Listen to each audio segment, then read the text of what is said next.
കർത്താവിന്റെ പരിശുദ്ധമായ നാമം ഈ രാത്രിയിൽ വാഴ്ത്തപ്പെടുമാറാകട്ടെ.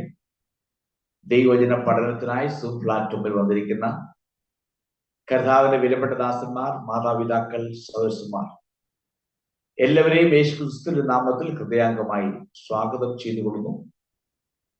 തുടർന്ന് യൂട്യൂബിൽ ദൈവവചനം പഠിക്കാൻ ആഗ്രഹിച്ചു വരുന്ന എല്ലാ മാന്യപ്രിയപ്പെട്ടവരെയും യേശുക്രിസ്തുവിന്റെ നാമത്തിൽ ഹൃദയാംഗമായി സ്വാഗതം ചെയ്തുകൊള്ളുന്നു. നമ്മൾ എഹെസ്കേൽ പ്രവചനത്തിന്റെ 31 അധ്യായത്തിന്റെ അവസാന ഭാഗമാണ് പറഞ്ഞു നിർത്തിയത്. അവിടെ ഇങ്ങനെയാണ് പറയുന്നത്. ആ 14 വാക്യം തൊട്ട് നമ്മൾ നോക്കുമ്പോൾ ഏദൻ തോട്ടത്തെ കുറിച്ചും ഏദൻ തോട്ടത്തിലെ വൃക്ഷങ്ങളെ കുറിച്ചും വളരെ വ്യക്തമായി അവിടെ പറയുന്നു. അവിടെ പറയുന്നു, സകലവും പാതാളത്തിലേക്ക് അതോ ഭാഗത്തേക്ക് പോയി ആശ്വാസം പ്രാപിക്കും എന്ന് എടുത്തു പറയുന്നു. അവിടെ ഇങ്ങനെയാണല്ലോ 31 അധ്യായത്തിന്റെ 15 വാക്യത്തിൽ ഇങ്ങനെ വായിക്കുന്നുണ്ട്. അവൻ പാതാളത്തിൽ തള്ളിയിട്ടപ്പോൾ അതിന്റെ വീഴ്ചയുടെ മുഴക്കത്തിൽ ഞാൻ അതിലെ ജാതികൾ നടുക്കുമാറാക്കി. ഏതെല്ലാം സകല വൃക്ഷങ്ങളും ലെബാനിലെ ശ്രേഷ്ഠ ഉത്തമമായ വെള്ളം കുടിക്കുന്ന സകല വൃക്ഷങ്ങളും ഭൂമിയുടെ അതോ ഭാഗത്തു പോയി ആശ്വാസം പ്രാപിച്ചു എന്ന് കാണും. ഭൂമിയുടെ അതോ ഭാഗത്തു പോയി ആശ്വാസം പ്രാപിച്ചു എന്ന്.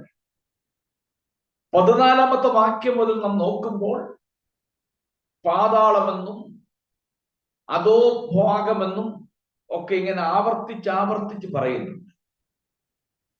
ഇതെല്ലാം മരണത്തെ കാണിക്കുന്ന പഴയ നിയമത്തിലുണ്ടാകുന്ന ഒരു കോൺസെപ്റ്റാണ്. പാതാളം എന്ന്, മരിച്ചവരുടെ ആത്മാക്കൾ വിശ്രമിക്കുന്ന സ്ഥലത്തിനെ പാതാളം എന്നാണ് പഴയ നിയമത്തിൽ വിളിച്ചിരുന്നത്. പുതിയ നിയമത്തിലേക്ക് വരുമ്പോൾ അതിന് പേരിന് വ്യത്യാസമുണ്ട്, അതിന് ചിന്തകൾക്കെല്ലാം വ്യത്യാസമുണ്ട്. അത് മറ്റൊരു ടോപ്പിക്കാകെ ഞാൻ ആ ഭാഗത്തേക്ക് പോകുന്നില്ല.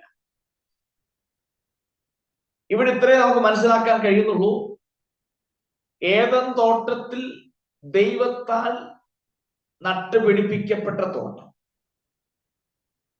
കഴിഞ്ഞ ആഴ്ച നമ്മൾ വായിച്ച ഏദൻ തോട്ടത്തിൽ ഏറ്റവും നല്ല മരങ്ങളുണ്ട്, നല്ല ഫലം കൊടുക്കുന്ന, നല്ല ഫ്രൂട്ട്സ് കൊടുക്കുന്ന നല്ല മരങ്ങൾ. ആ തോട്ടത്തെ ദൈവം കാവലേൽപ്പിച്ചിരുന്ന ആദാമിനെ ഹവ്വായുമാണ്. അവർ തെറ്റിപ്പോയപ്പോൾ ദൈവം ദൂതന്മാരെ അവിടെ കാവലാക്കി. അപ്പൊ അങ്ങനെ ദൈവത്തിന്റെ പരിപാലനവും ദൈവിക ദൂതന്മാരുടെ കാവലിനകത്തായിരുന്ന ഏദൻ തോട്ടത്തിലെ വൃക്ഷം കൂടെ അധമ പാതാളത്തിലേക്ക് പോകേണ്ടി വന്നു എന്നാണ് അർത്ഥം. ഇവിടെ വൃക്ഷങ്ങളെല്ലാം ഉദ്ദേശിക്കുന്ന മനുഷ്യരോടും സാമ്രാജ്യ ശക്തിയോടും സാമ്യപ്പെടുത്തി പറയുന്ന, ആലങ്കാരികമായി പറഞ്ഞിരിക്കുന്ന ഈ അധ്യായം മുഴുവൻ അങ്ങനെ ആലങ്കാരികമായി വൃക്ഷത്തോട് സാമ്യപ്പെടുത്തിയാണല്ലോ പറയുന്നത്. 31 അധ്യായം. ഇവിടെ അങ്ങനെയെങ്കിൽ ഇത് സാമ്രാജ്യ ശക്തി, മനുഷ്യൻ ദൈവത്താൽ പരിപാലിക്കപ്പെടുന്ന, അല്ലെങ്കിൽ ഏദൻ തൊട്ടുണ്ടായിരുന്ന ആദിമ മാതാപിതാക്കളാകുന്ന ആദാം തൊട്ട് ഇങ്ങോട്ട്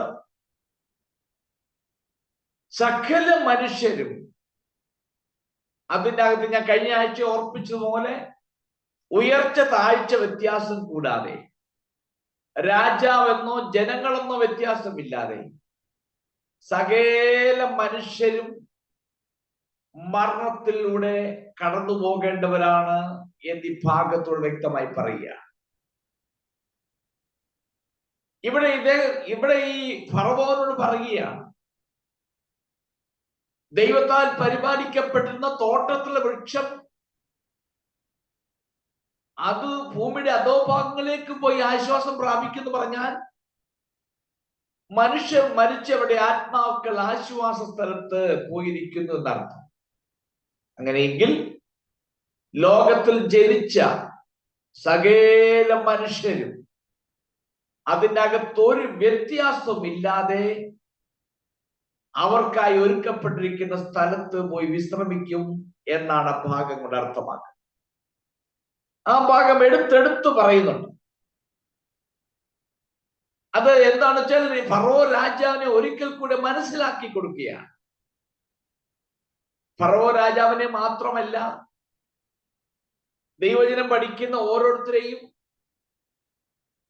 എടുത്തെടുത്ത് മനസ്സിലാക്കി കൊടുക്കുന്ന ഒരു കാര്യം, സകല മനുഷ്യരും ഇതിനകത്തൂടെ കടന്നു പോകേണ്ടി വരും എന്ന് പഠിപ്പിക്കുകയാണ്.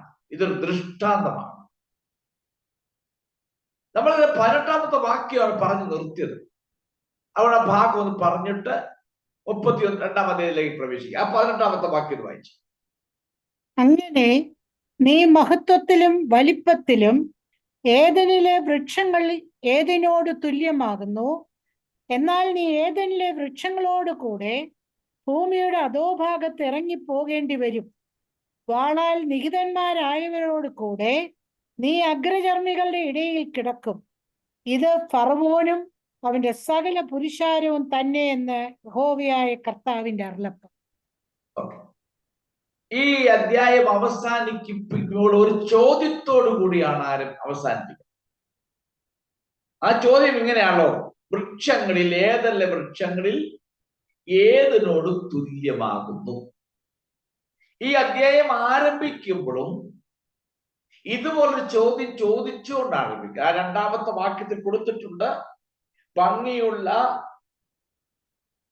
മനുഷ്യപുത്ര, മിസ്രയീം പറഞ്ഞു പറയേണ്ടത്, നിന്റെ മഹത്വത്തിൽ നീ ആർക്ക് സമൻ എന്ന് ചോദിച്ചുകൊണ്ടാണ് ഈ അധ്യായം ആരംഭിക്കുന്നതും അതേ ചോദ്യം വേറെ നിലയിൽ റിപ്പീറ്റ് ചെയ്തുകൊണ്ടാണ് ഈ അധ്യായം അവസാനിപ്പിക്കുന്നത്. ഈ ആദ്യത്തെ ചോദ്യത്തിനും അവസാനത്തെ ചോദ്യത്തിനും നടുവിൽ ലെബാനോനിലെ വൃക്ഷത്തെയും ഏദൻ തോട്ടത്തിൽ നട്ടുവളർത്ത വൃക്ഷത്തെ എല്ലാം അതിൻ്റെ അകത്ത് ആലങ്കാരികമായി ഉപയോഗിച്ചിട്ട് ചോദിക്കുന്നു, നീ ഇതിനേതിനോടാണ് സമൻ എന്ന് പറഞ്ഞാൽ, നീ ഏതിനോടെല്ലാം സമപ്പെടുത്തി ചിന്തിച്ചാലും അതെല്ലാം ഭൂമിയുടെ അധോ ഭാഗങ്ങളിലേക്ക് ഇറങ്ങിപ്പോയതുപോലെ നീയും ഇറങ്ങിപ്പോകും എന്നർത്ഥം. അവിടെ വായിക്കുന്ന വൃക്ഷങ്ങളോട് കൂടെ ഭൂമിയുടെ അധോ ഭാഗത്ത് ഇറങ്ങിപ്പോകേണ്ടി വരും. ആദാം മുതൽ ഇങ്ങോട്ടുള്ള സകല ജനങ്ങളും മരണത്തിലൂടെ കടന്നുപോയി അവരെല്ലാം പാതാളത്തിൽ വിശ്രമ സ്ഥലത്ത് വിശ്രമിക്കുന്ന പോലെ, ഫറവോനെ, നീ എന്റേതാണ് ഈ രാജ്യം, ഞാൻ ഉണ്ടാക്കിയതാണ്, എന്നെ ആർക്കും തൊടുവാൻ കഴിയത്തില്ല, ഞാൻ ദൈവത്തിന്റെ പ്രതിനിധിയാണ്, ഞാനൊരു ദൈവമാണെന്നൊക്കെയാണ് ഫറോ രാജാവായിരുന്ന ഒഫ്ര ജനത്തെ പറഞ്ഞ് മനസ്സിലാക്കിയിരിക്കുന്നത്. താരശ പേരിന്റെ അർത്ഥം തന്നെ ശക്തനാണെന്നുള്ള പേരിന്റെ അർത്ഥം. ആ പേര് ഞാൻ സ്വയമേ സ്വീകരിച്ചതാണ്. അപ്പൊ ആ നിലയിലുള്ള നീ എത്ര ശക്തനായാലും, നീ ഒരു ദേവനായി അവതരിച്ചാലും, നീ നിശ്ചയമായും ഭൂമിയുടെ അധോഭാഗത്തിലേക്ക് മറ്റുള്ളവരെ പോലെ തന്നെ പോകേണ്ടി വരും. നിനക്ക് യാതൊരു വ്യത്യാസവും അവിടെയില്ല, യാതൊരു വിധമാകുന്ന ഏറ്റക്കുറച്ചിലുമില്ല, നീ അവിടേക്ക് തന്നെ പോകും. ഇനി ഒന്നുകൂടെ എടുത്തു പറയുന്നുണ്ട്, നീ അഗ്രചർമ്മിയുടെ ഇടയിൽ കിടക്കും എന്ന് പറഞ്ഞാൽ, നമുക്കറിയാം പരിച്ഛേദന എന്ന് പറഞ്ഞ് ദൈവം ഇസ്രായേൽ ജനത്തിന് കൊടുത്ത ഒരു കവനന്റിന്റെ ഭാഗമാണ്, ഉടമ്പടിയുടെ ഭാഗം. മിസ്രൈമിലെ ഫറവോനും ആ രാജവംശത്തിൽപ്പെട്ട ആണുങ്ങൾ ഈ സർക്കംസിഷൻ അഥവാ പരിച്ഛേദന ചെയ്യും. ബാക്കിയുള്ള ആളുകൾ ആരും ചെയ്യാറില്ല. അതുകൊണ്ട് ഈ രാജവംശത്തിൽ പിറന്ന ഫറവോനും മറ്റും ഇത് ചെയ്യാത്തവരെ അൺക്ലീൻ ആയിട്ടും അവരെ ശപിക്കുകയും അവരെ കണ്ടം ചെയ്യുകയും ഡിസ്പൈസ്ഡ് ചെയ്യുകയും ചെയ്യും. അവരെ കാണുന്ന ആ ഒരു നിലയിലാണ്.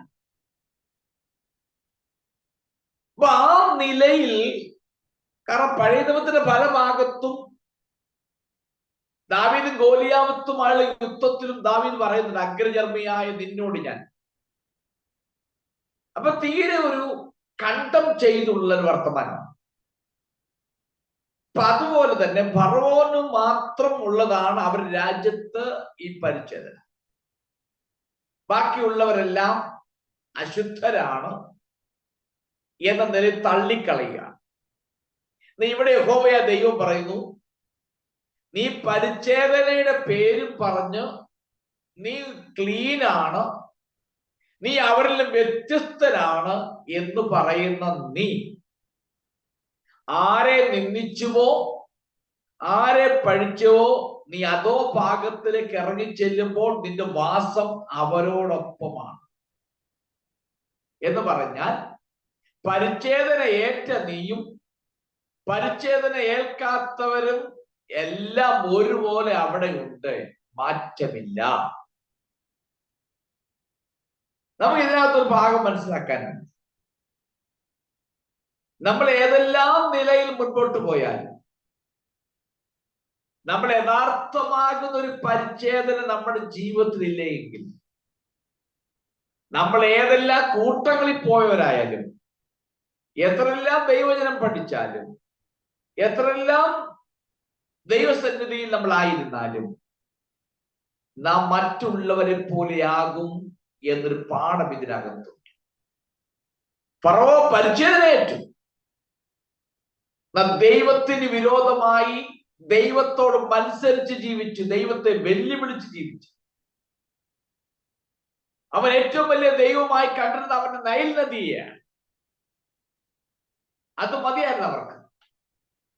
അപ്പൊ അതുകൊണ്ട് ദൈവം ഇവിടെ ഇപ്പോൾ അവനോട് പറയുന്നത്, നീയും പോകാൻ പോകുന്നത് നീ അധപ്പതിച്ചവർ എന്ന് വിളിച്ചിട്ടുള്ള ജനത്തിനിടയിലേക്ക് നീയും പോകും. ഇത് രാത്രി കേൾക്കുന്ന ദൈവജനത്തോട് പറയട്ടെ, നാം ഏത് കൂട്ടായ്മയിൽ പങ്കെടുത്താലും, ഏത് ചർച്ചിൽ പോയാലും, ദൈവത്തോടുള്ള ബന്ധത്തിൽ ദൈവത്തോട് ഇങ്ങനെ പറയുന്നു, പുറമേ ഉള്ളതല്ല, അകമേ ഒരു പരിച്ഛേദന. പുറമേ ഉള്ള സർക്കംസിഷൻ അല്ല, അകമേ ഹൃദയത്തിന്റെ അകത്തൊരു പരിച്ഛേദന, ദൈവവുമായിട്ടുള്ള ബന്ധത്തിലുള്ള ആത്മസുഹൃത്ത് ബന്ധം, ഇന്റിമേറ്റ് റിലേഷൻഷിപ്പ്. ഈ നിലയിലുള്ള ബന്ധം നമുക്കില്ല എങ്കിൽ നാം മറ്റുള്ളവരെ പോലെ ആയിരിക്കും നമ്മുടെ അന്ത്യവും നമ്മുടെ അവസാനമൊക്കെ. നമ്മുടെ നിത്യതയെല്ലാം ആ നിലയിലായിരിക്കും മാറ്റപ്പെടുന്നത്. അതുകൊണ്ട് ഞാൻ ക്രിസ്ത്യാനിയാണെന്ന് പറയാതെ ക്രിസ്തുവിനെ ഫോളോ ചെയ്യുന്നവനായിട്ട് ക്രിസ്തുവിന് വേണ്ടിയാണോ ജീവിക്കുന്നത്? എന്റെ ജീവിതം ക്രിസ്തുവിനുള്ളതാണോ? എന്റെ മനോഭാവം ക്രിസ്തുവിൻ്റെതാണോ? എന്റെ സ്വഭാവം ക്രിസ്തുവിൻ്റെതാണോ എന്ന് ചിന്തിച്ച് നമ്മെ തന്നെ ഒരുക്കി ജീവിപ്പാൻ ദൈവത്തിന്റെ ആത്മാവ് നമ്മെ സഹായിക്കട്ടെ എന്ന് പറഞ്ഞുകൊണ്ട് ഞാൻ ആ ഭാഗം അവിടെ നിർത്തുകയാണ്. ഇതിന്റെ എല്ലാം നടുവിൽ ദൈവം വെളിപ്പെടുത്തുന്ന കാര്യമുണ്ട്. യഹോവ ഏകനായി മഹാത്ഭുതങ്ങളെ പ്രവർത്തിക്കുന്നവരും സത്യ ഏക ദൈവമാണെന്ന് ഇതിന് നടുവിലൂടെ വെളിപ്പെടുത്തുകയും ചെയ്യുന്നു. അത് ദൈവം ആഗ്രഹിക്കുന്ന വസ്തുതയാണ്. ദൈവത്തിന്റെ നാമം ജാതികളുടെ ഇടയിൽ ഉയർത്തപ്പെടണം, തന്റെ ജനത്തിന്റെ ഇടയിൽ ഉയർത്തപ്പെടണം, ഏത് നൂറ്റാണ്ടിലും കാലഘട്ടത്തിലും ഉയർത്തപ്പെടണം എന്നുള്ളത് ദൈവത്തിന്റെ അതിയായ ആഗ്രഹമാണ്. അത് ദൈവം നമ്മൾ ചെയ്തില്ലെങ്കിൽ ദൈവം അത് ചെയ്യും എന്ന് നമുക്ക് മനസ്സിലാക്കാൻ സാധിച്ചു. നമുക്കിനി 32-ാം അധ്യായത്തിലേക്ക് നമുക്ക് പ്രവേശിക്കാം. ചാപ്റ്റർ 32, അതിലെ 1 മുതൽ 2 വരെ വാക്യങ്ങൾ ഒന്ന് വായിക്കാം. Chapter 32 versus 1 and 2.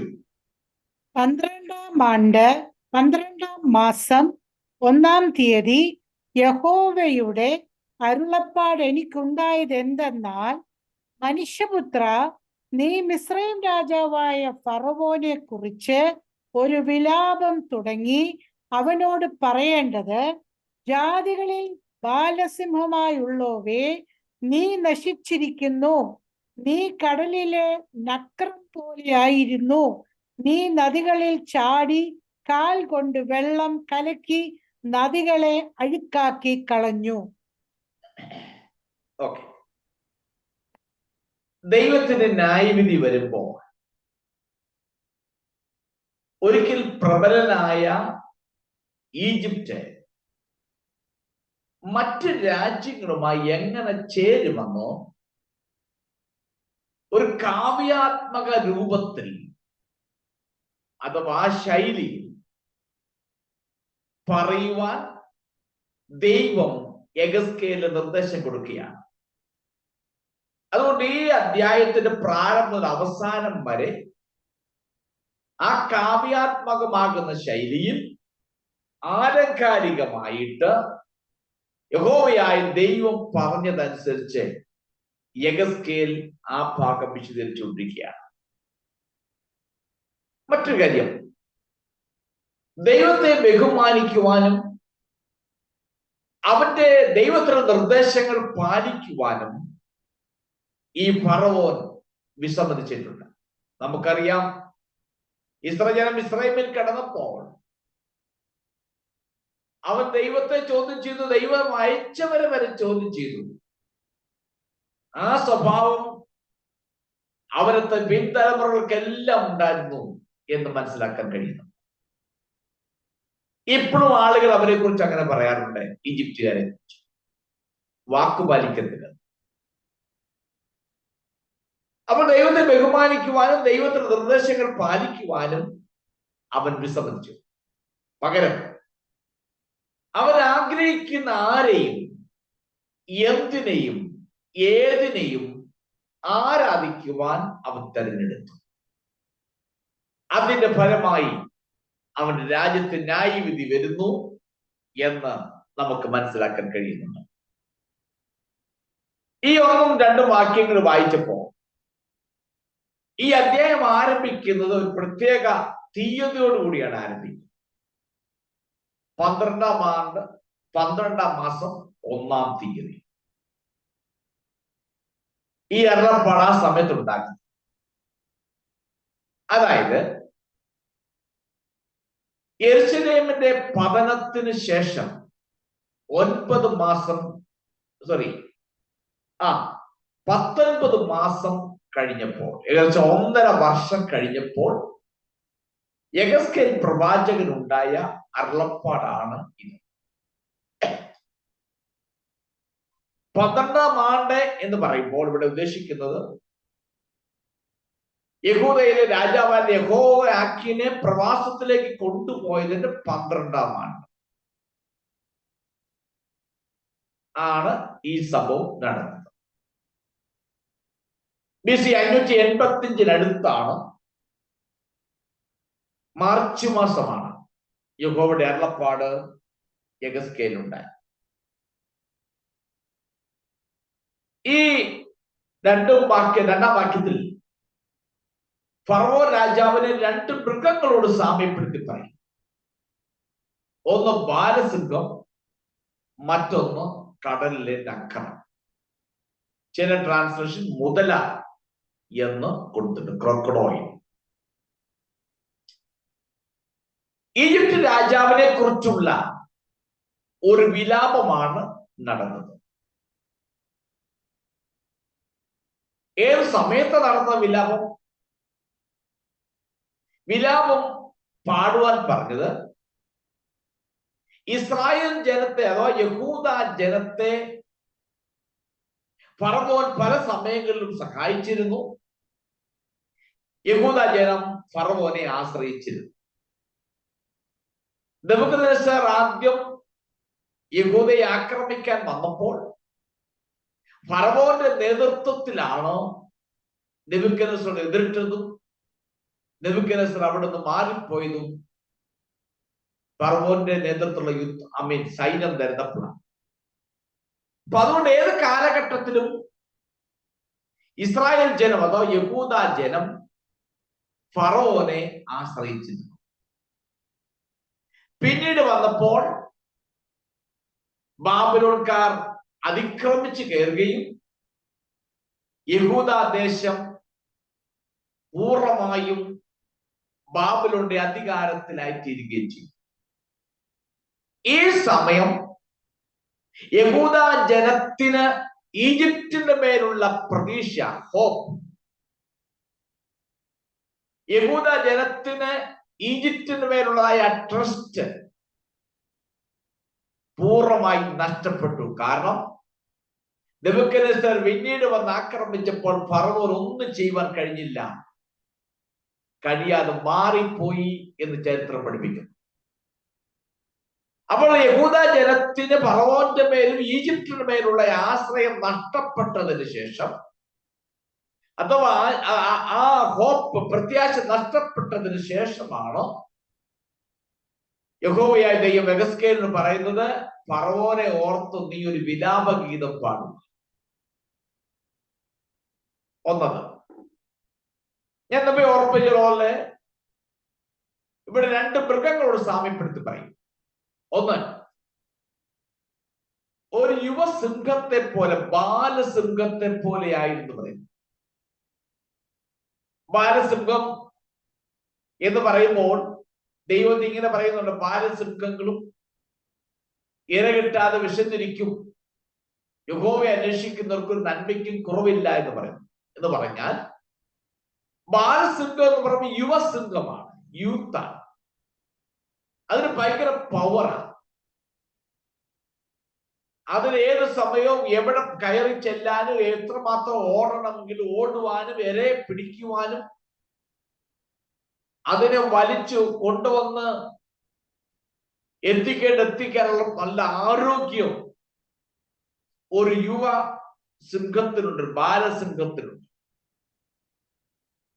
പ്രായം ചെയ്ത സിംഹമല്ല, ബാലസിംഹമാണ്. അതിനത്രമാത്രം ശക്തി കൊണ്ട്, പവർ ഉണ്ട്. ഇവിടെ ഒഫ്ര അഥവാ ഫറോ രാജാവിനെ ആ യുവസിംഹത്തെ പോലെയാണ് അതിനോട് സാമ്യപ്പെടുത്തി പറയുന്നത്. എന്ന് പറഞ്ഞാൽ അവൻ അത്രമാത്രം ശക്തിയുള്ളവനായിരുന്നു, അത്രമാത്രം പവർ ഉള്ളവനായിരുന്നു. അവൻ തന്നെ ശക്തിയിൽ അഭിമാനിച്ചു. അതുകൊണ്ടാണ് 29-ാം അധ്യായത്തിൽ മറ്റും ഒഫ്ര പറയുന്നു, ഞാൻ പണിതത് എന്റേത്, ഞാൻ ഇവിടെ കിടക്കും, എനിക്കുള്ളത് എന്നൊക്കെ പറയാൻ കാരണം അവൻ അത്രമാത്രം ശക്തനായി. അവൻ ആ നിലയിലേക്ക് അവൻ ശക്തനായി. എന്നാൽ ഇവിടെ ഈ വിലാപഗീതം പറയുമ്പോൾ അവൻ ശക്തി ശോഷിച്ചു, അവൻ ശക്തിയെല്ലാം നഷ്ടപ്പെട്ടു, ശക്തനല്ലാത്തവനായി എന്ന് ആ ഭാഗത്ത് വെളിപ്പെടുത്തുന്നു. ആ വാക്യത്തിൽ വായിക്കുന്നത്, അവൻ ആഴം കുറഞ്ഞ രണ്ടാമത് മുതലയോട്, നദിയിലെ നക്കറത്തോട് സാമ്യപ്പെടുത്തി പറയും. ആഴം കുറഞ്ഞ അരുവിയിലെ മുതല അഥവാ നക്കറത്തെ പോലെയാണ്. ചില ട്രാൻസ്ലേഷൻ കൊടുത്തിരിക്കുന്നത് കടലിലെ ഒരു രാക്ഷസൻ എന്നാണ് കൊടുത്തിരിക്കുന്നത്. ഫറവോനും അവന്റെ രാജ്യവും ലോകത്തിലെ ശക്തമാകുന്ന ശക്തികളായി. ഒരു കാലഘട്ടത്തിൽ ഈജിപ്റ്റ് ശക്തിയുടെ പവറിന്റെ കാര്യത്തിൽ നമ്പർ 1 ആയിരുന്നു, ഒന്നാമതായി. ബാബിലോൺ രണ്ടാമതായി. അത്രമാത്രം പവർഫുൾ ആയിരുന്നു ഈജിപ്റ്റ്, അവന്റെ ഭരണം. അതുകൊണ്ട് അവനെ യുവസിംഹത്തോടെ ബാലസിംഹത്തോട് സാമ്യപ്പെടുത്തി പറഞ്ഞു. മുതലയെന്നും രാക്ഷസനൊക്കെ പറയുമ്പോൾ ഭയങ്കര പവർഫുൾ ആണ്, അതിനകത്ത് നിന്ന് രക്ഷപ്പെടാൻ ബുദ്ധിമുട്ടാണ്. അത്രമാത്രം ലോകത്തിൽ നമ്പർ 1 സാമ്രാജ്യ ശക്തിയായിരുന്നു ഈജിപ്റ്റ്. ബാബിലോൺ ഈ കാലഘട്ടം മുതൽ രണ്ടാമത്തെ ശക്തിയായി. BC 605 ഒരു യുദ്ധം നടന്നു, കാർക്കമിഷ് എന്ന് പറയുന്ന ഒരു യുദ്ധം നടന്നു.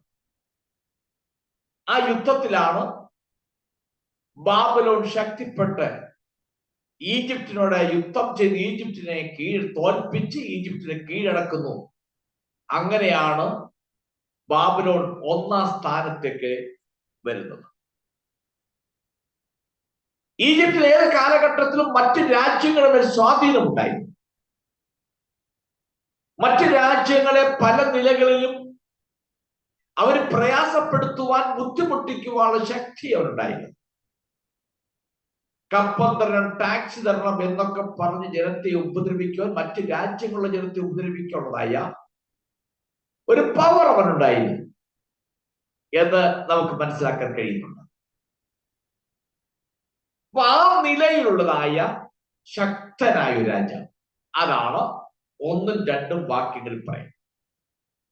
2ാം വാക്യത്തിൽ, എസ്പെഷ്യലി 2ാം വാക്യത്തിൽ 2 മൃഗം കൊണ്ട് സാമ്യപ്പെടുത്തിയ ആ നിലയിൽ പവർഫുൾ ആയിരുന്നു. അവനെ കുറിച്ചാണ് ഒരു വിലാപഗാനം പറയുവാൻ യഹോവയായ ദൈവം യെഹെസ്കേലിനോട് പറയും.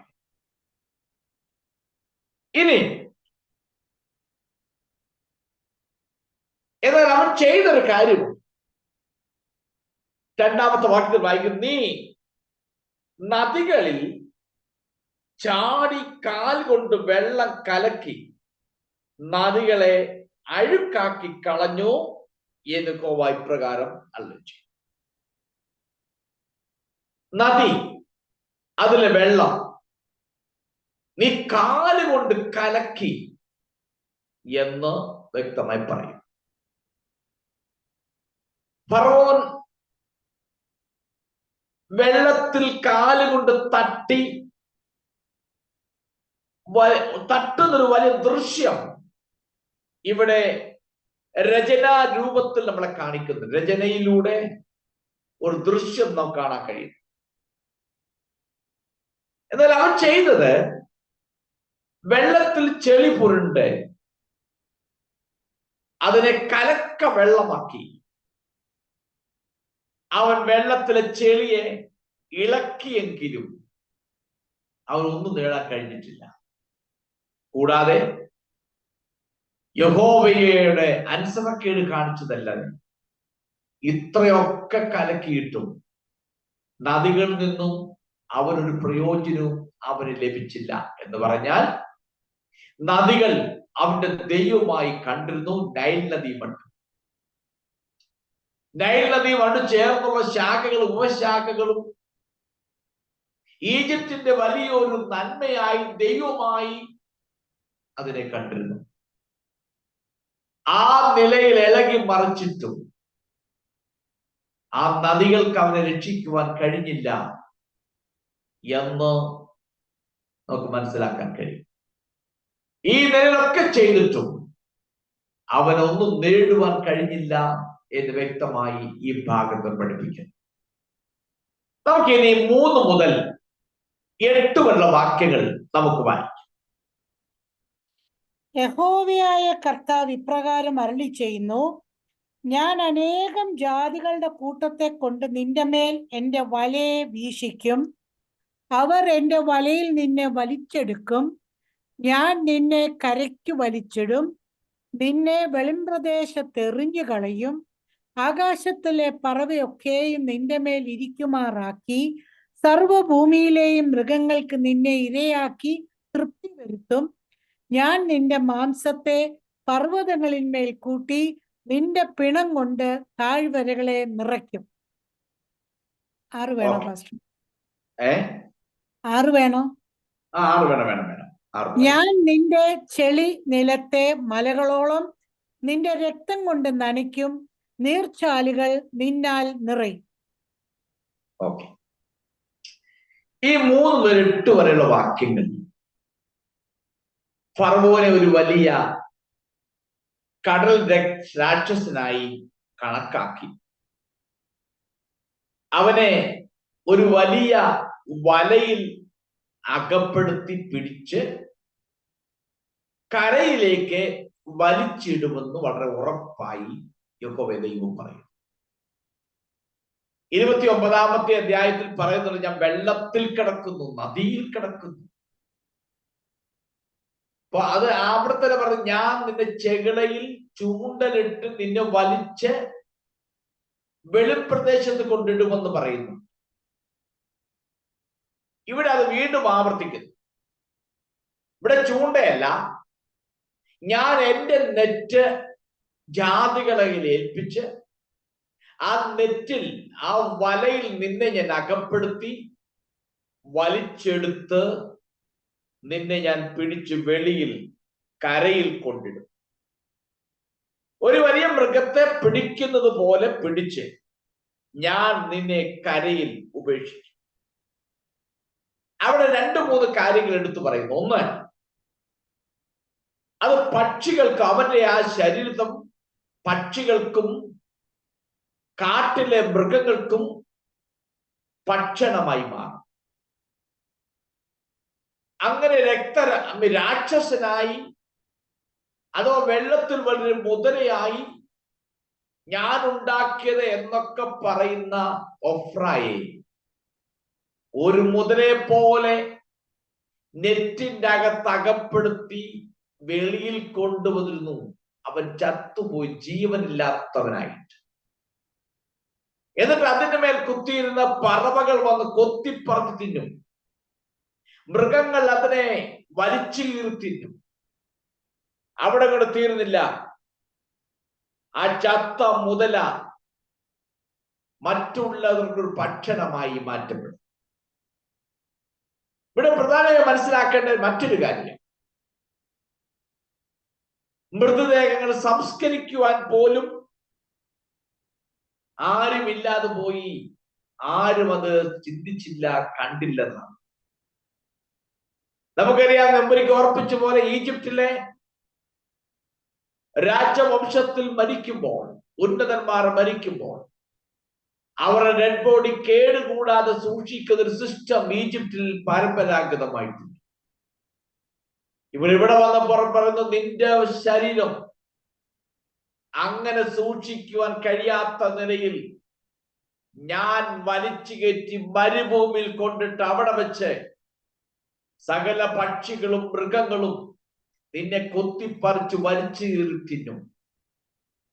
നിന്റെ ശവം അടക്കുവാൻ പോലും ആരും കാണുകയില്ല.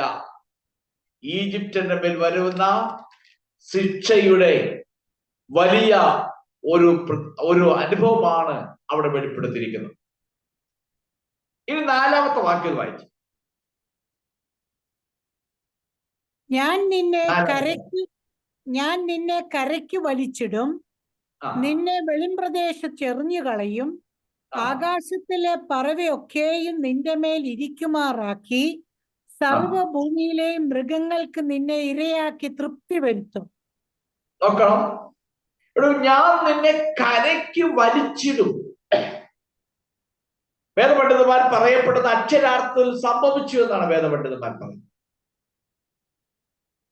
ഈ മരുഭൂമി എന്ന് പറയുന്നത് ലിബിയയിലെ മരുഭൂമിയാണെന്നാണ് പറയുന്നത്. ലിബിയയിലെ മരുഭൂമിയിൽ അത് അക്ഷരാർത്ഥത്തിൽ നിറവേറ്റപ്പെട്ടു എന്ന് പറയപ്പെടുന്നു. അവിടെ ഒഫ്രയുടെ സൈന്യത്തിൽ കൊല്ലപ്പെട്ടവരെ ആ മരുഭൂമിയിലേക്ക് വലിച്ചെറിയുകയും ഒഫ്ര ഉൾപ്പെടെയുള്ളവരെ, ശവശരീരങ്ങളെ, ആ സൈന്യത്തിൽ തോറ്റവരെ, മരിച്ചവരെ ആ മരുഭൂമിയിലേക്ക് വലിച്ചെറിയുകയും അവിടെ ധാരാളം പക്ഷികളും മൃഗങ്ങളും കടന്നു വന്ന് കുത്തിപ്പറിച്ച് വലിച്ചു കീറി തിന്നു എന്ന് വേദപണ്ഡിതന്മാർ അഭിപ്രായപ്പെടുന്നു. അത് പറഞ്ഞ അക്ഷരാർത്ഥം നിവർത്തിക്കപ്പെട്ടു. ആലങ്കാരികമായി ഇവിടെ ആളുകൾ, പട്ടാളക്കാർ ഈ 2 ഗ്രൂപ്പിനെ കൊത്തിപ്പറിച്ച് തിന്നുന്ന പക്ഷികളോടും മൃഗങ്ങളോടും ഒക്കെ ആലങ്കാരികമായി ഉപയോഗിച്ചിരിക്കുകയാണ്. എന്ന അക്ഷരാർത്ഥം സംഭവിച്ചത് ആലങ്കാരികമായി പറഞ്ഞെങ്കിലും അക്ഷരാർത്ഥത്തിൽ സംഭവിച്ചു. ഈ ബാബിലോണിന്റെ സൈന്യത്തെയും ആളുകളെയുമാണ് പക്ഷികളും മൃഗങ്ങളും ഒക്കെ ആലങ്കാരികമായി പറയുന്നെങ്കിൽ തന്നെയും അതിന്റെ അർത്ഥം ഈജിപ്തിന്റെ എല്ലാ ഭാഗങ്ങളിൽ നിന്നും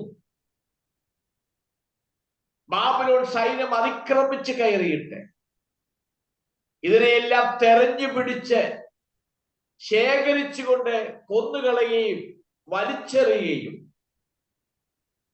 അവരെ നാട് കടത്തുകയും ചെയ്യും എന്ന് ഈ ഭാഗത്ത് വ്യക്തമായി വെളിപ്പെടുത്തുന്നു. ബാബിലോൺ സൈന്യം ഈജിപ്തിൽ ഉടനീളം അവർ കയറി ഇറങ്ങി രാജാവിനെയും ജനങ്ങളെയും കണ്ടുപിടിച്ച് കൊല്ലും. കൂടാതെ അത് മരുഭൂമിയിലേക്ക് വലിച്ചെറിയും. മൃതദേഹങ്ങൾ സംസ്കരിക്കുവാൻ പോലും ആരും വരത്തില്ല എന്ന് വളരെ വ്യക്തമായി പറയുന്നു. അത്രമാത്രം ശിക്ഷ ഭയാനകമായിരിക്കുമെന്നോ ഈ ഭാഗത്തുനിന്നും നമ്മെ പഠിപ്പിക്കുന്നു. നമ്മൾക്ക് ഇതിനകത്ത് മനസ്സിലാക്കേണ്ട ഒരു കാര്യം, എത്ര ഉന്നതനായിരുന്നു ഹൊഫ്ര. ആരെയും വകവെക്കാത്ത, ഭീഷണിയുടെ മുമ്പിൽ തലകുനിക്കാൻ, ഭയമില്ലാത്ത, ബഹുമാനമില്ലാത്ത, ശക്തനെന്ന് സ്വയം പ്രഖ്യാപിച്ച, ഞാൻ ദൈവമാണെന്ന് സ്വയം പ്രഖ്യാപിച്ച ഹൊഫ്രയുടെ ജീവിതം ഒരു പരാജയത്തിന്റെ പടുകുഴിയിലേക്ക് ഇറങ്ങിപ്പോയി എന്നൊക്കെ മനസ്സിലാക്കാൻ കഴിയും. ഇതിൽ നിന്ന് മനസ്സിലാക്കേണ്ട വസ്തുത, എത്രയെല്ലാം ശക്തനാണെന്ന് കാണിച്ചാൽ, ഏതെല്ലാം നിലയിൽ നമ്മുടെ വ്യക്തിമുദ്ര ഏതെല്ലാം മേഖലകളിൽ പതിപ്പിച്ചാൽ, ഏതെല്ലാം നിലകളിൽ നാം ഉയർന്നിരുന്നാലും, നാം മനസ്സിലാക്കേണ്ട വസ്തുത, ദൈവത്തിന് മുമ്പിൽ നാം ഒന്നുമല്ല. ദൈവത്തിന്റെ വാക്കിന് മുമ്പിൽ നാം ഒന്നുമല്ല.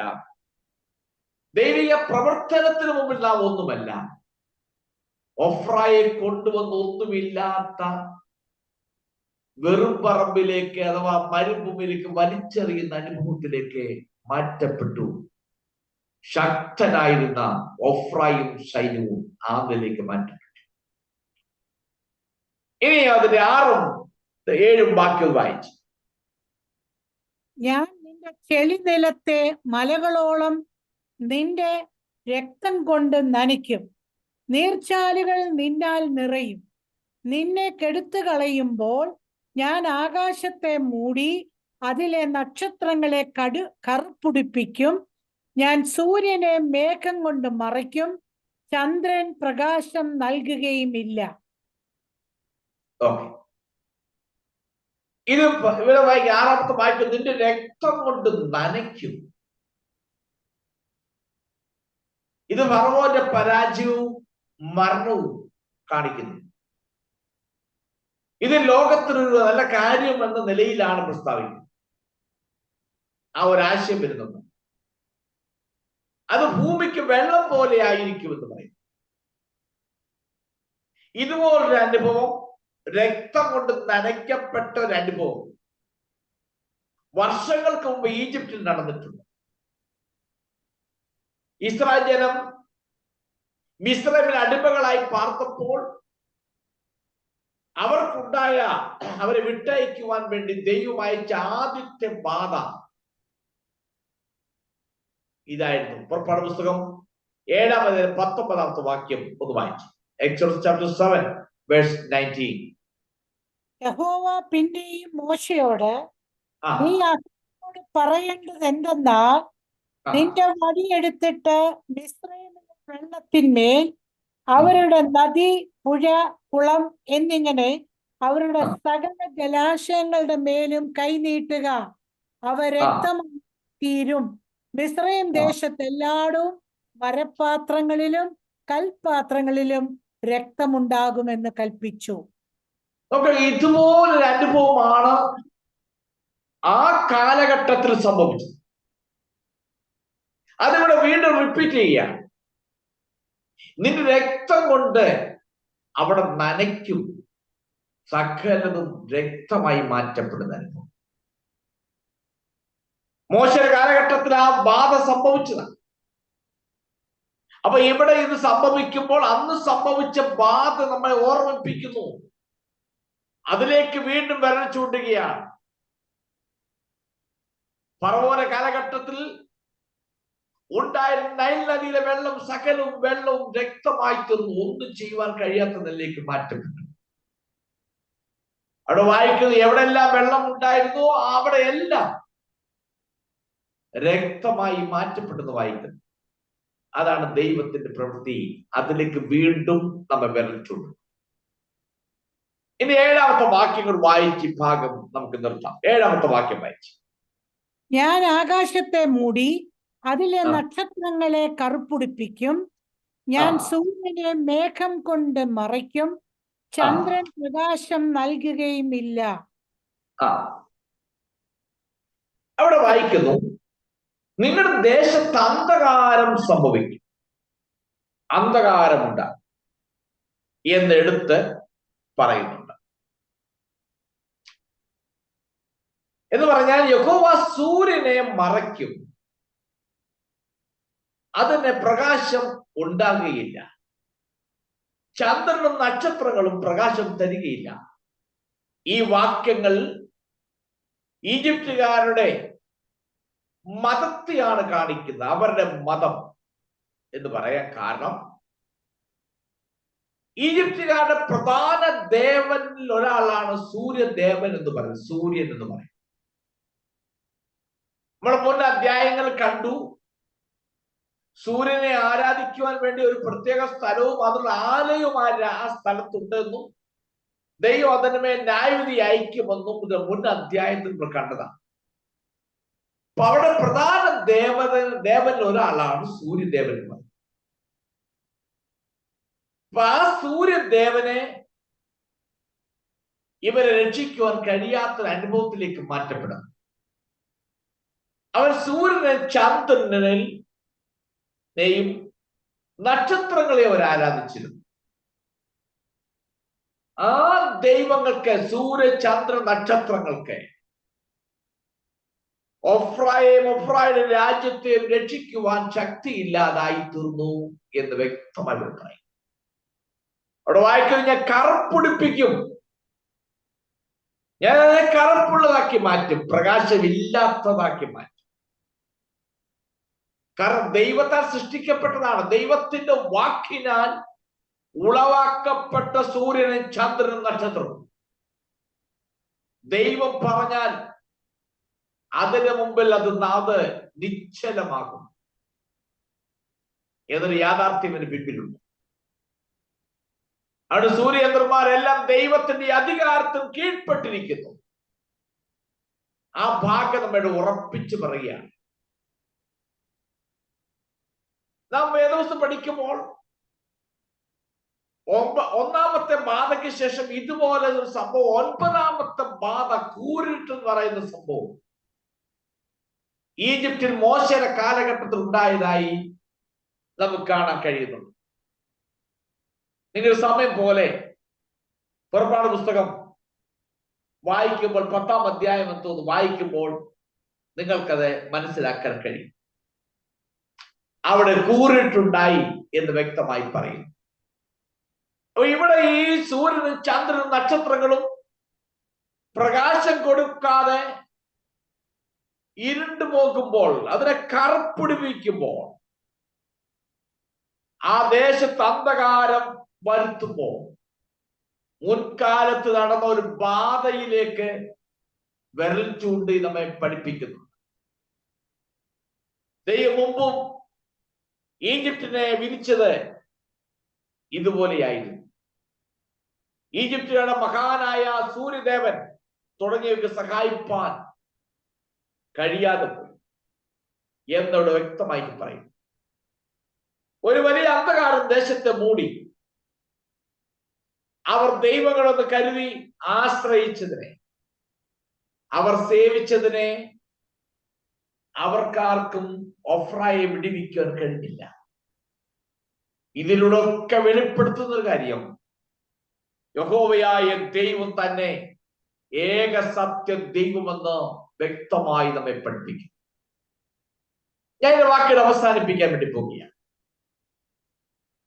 സൂര്യചന്ദ്രൻ, നക്ഷത്രങ്ങൾ എന്നിവയെ ആരാധിച്ചുകൊണ്ടിരുന്ന ഫറവോനും കൂട്ടർക്കും ഈജിപ്തുകാർക്ക് യഥാർത്ഥമാകുന്ന ദൈവത്തിന്റെ ന്യായവിധിയുടെ മുൻപിൽ പിടിച്ചു നിൽക്കുവാനോ ഈ സൂര്യദേവനോ നക്ഷത്രങ്ങൾക്കോ അവരെ സഹായിപ്പാൻ കഴിഞ്ഞില്ല. ഈ ഇന്ന് രാത്രി എന്നെ കേൾക്കുന്നവരോടും യൂട്യൂബിലൂടെ കേൾക്കുന്നവരും മനസ്സിലാക്കണം, സൂര്യനും ചന്ദ്രനും നക്ഷത്രങ്ങളൊന്നും ദൈവങ്ങളല്ല, അതെല്ലാം ദൈവത്തിന്റെ സൃഷ്ടികളാണ്. ദൈവം മനുഷ്യന് വേണ്ടി സ്ഥാപിച്ച ഗോളങ്ങളാണ് അതെല്ലാം ദൈവത്താൽ സ്ഥാപിക്കപ്പെട്ടാണ്. ഒരിക്കലും അത് ദൈവങ്ങളല്ല, അതെല്ലാം സൃഷ്ടികളാണ്. അതുകൊണ്ട് സൃഷ്ടികളായിരിക്കുന്ന ഏതിനെയും ദൈവമെന്ന് കരുതി ആരാധിച്ച നിന്റെ ന്യായവിധി സമയത്ത് അതിനെ നിന്നെ രക്ഷപ്പെടുത്തുവാൻ കഴിയത്തില്ല. ഈ ലോകത്തിലൊരു ന്യായവിധി ദിവസം വരെ, കർത്താവിന്റെ ദിവസം എന്ന് പറയുന്ന ദിവസം വരുന്നുണ്ട്. സകലത്തിന് ന്യായവിധി നടത്തുന്ന ഒരു ദിവസമുണ്ട്. ആ ദിവസത്തിൽ നിലനിൽക്കണമെങ്കിൽ നീ ദൈവം ഒന്ന് കരുതി ആരാധിക്കുന്ന ഒന്നും നിന്നെ രക്ഷിക്കുവാൻ വരത്തില്ല. ഞാൻ പറയുന്നതല്ല, ഫറവോൻ രാജാവിന് സംഭവിച്ച സംഭവത്തിലൂടെ നമ്മെ വെളിപ്പെടുത്തുന്നത്, ദൃഷ്ടാന്തമായി കാണിച്ചു തരുന്നത്. നാം ദൈവം എന്ന് കരുതി ഏതെല്ലാം സൃഷ്ടികളെ നമ്മൾ ആരാധിച്ചാലും അതൊന്നും നമ്മെ ന്യായവിധിയുടെ ദിനത്തിൽ രക്ഷിക്കത്തില്ല. ഒരുപക്ഷെ നമ്മൾ അതിനോട് പ്രാർത്ഥിക്കുമ്പോൾ ചെറിയ തോതിൽ എന്തൊക്കെ അതിശയങ്ങളും അത്ഭുതങ്ങളും നടന്നിരിക്കാം. എന്നാൽ വരാൻ പോകുന്ന ദൈവിക ന്യായവിധിയുടെ മുൻപിൽ അവർക്കാർക്കും രക്ഷിക്കുവാൻ കഴിയത്തില്ല. സകല മനുഷ്യരും മുമ്പേ ഒഫ്രായോട് പറഞ്ഞതുപോലെ എല്ലാം ഭൂമിയുടെ അതോ ഭാഗത്തേക്ക് പോയി ആശ്വാസം പ്രാപിക്കുമെന്ന് പറഞ്ഞതുപോലെ സകല മനുഷ്യരും ദൈവമെന്ന് പറയപ്പെടുന്ന ആൾ ദൈവങ്ങളും ദൈവമായി അവതരിച്ച് മനുഷ്യനായി ജീവിച്ചവരൊക്കെ മരിച്ചു, മൺമറഞ്ഞു. അവരുടെ ആത്മാക്കൾ എല്ലാം വിശ്രമിക്കേണ്ട സ്ഥാനങ്ങൾ വിശ്രമിക്കുന്നു. ഇതുപോലെ ഇനി ഒരു ന്യായവിധി വരുന്നുണ്ട്. ആ ന്യായവിധിയിൽ ആർക്കും നിൽക്കുവാൻ കഴിയത്തില്ല. ദൈവത്തിന് മുമ്പാകെ നിൽക്കുവാൻ കഴിയാത്ത നിലയിൽ കണക്കെടുക്കുന്ന ഒരു ദിവസമുണ്ട്. ഇതൊന്നും കളികളല്ല. നീ ചിന്തിക്കുന്നവർ ടെക്നോളജികളല്ല. ഇതൊന്നും നീ ചിന്തിക്കുന്ന പോലെ നിന്റെ വിരൽത്തുമ്പിൽ ലോകം ഭരിക്കുന്ന നീ വിരൽത്തുമ്പിൽ ഇരുന്നു കൊണ്ട് ലോകത്തെ എന്തിനെ ചലിപ്പിക്കാമെന്ന് ചിന്തിക്കുന്ന നീ, എന്നാൽ യഹോവയായ ദൈവത്തിന്റെ കരത്തെ ചലിപ്പിക്കുവാനോ അവന്റെ വിധിയെ മാറ്റി എഴുതുവാനോ ആ വിധിയിൽ രക്ഷപ്പെടുത്തുവാനോ നിന്റെ ഒരു ടെക്നോളജിയെ കൊണ്ട് പൊക്കത്തില്ല. അതുകൊണ്ട് നിനക്ക് ദുർദിവസങ്ങൾ വരുമെന്ന് മനസ്സിലാക്കി യഥാർത്ഥമാകുന്ന ദൈവത്തെ കണ്ടുമുട്ടി ആ ദൈവത്തിന് വേണ്ടി ജീവിതം സമർപ്പിക്കുന്നെങ്കിൽ ന്യായവിധി നിന്നെ തൊടുകയില്ല. അതുകൊണ്ട് ക്രിസ്തേശുള്ളവർക്ക് ഒരു ശിക്ഷാവിധിയും ഇല്ല എന്ന് ദൈവത്തിന്റെ വചനം നമ്മെ ഉറപ്പിച്ചു പറയുന്നു. അതുകൊണ്ട് ഇപ്പോൾ ക്രിസ്തേശുള്ളവർക്ക് ഒരു ശിക്ഷാവിധിയുമില്ല. അവനെ ദൈവമായി കണ്ട് ആ ദൈവത്തിന് ജീവിതം സമർപ്പിച്ച് മുന്നോട്ട് പോയാൽ ഈ ന്യായവിധിയിൽ നിന്നും രക്ഷപ്പെടുവാൻ കഴിയും. അതിനായി ദൈവം നിങ്ങളെല്ലാവരും ഒരുക്കട്ടെ, ബലപ്പെടുത്തട്ടെ, അതിനുവേണ്ടി നമ്മുടെ ഹൃദയത്തെ തുറക്കട്ടെ എന്ന് ഞാൻ ആഗ്രഹിക്കുകയും പ്രാർത്ഥിക്കുകയും ചെയ്തുകൊണ്ട് ഞാൻ വാക്കുകൾ അവസാനിപ്പിക്കുന്നു. ദൈവം നിങ്ങളെല്ലാവരെയും അനുഗ്രഹിക്കുമാറാകട്ടെ.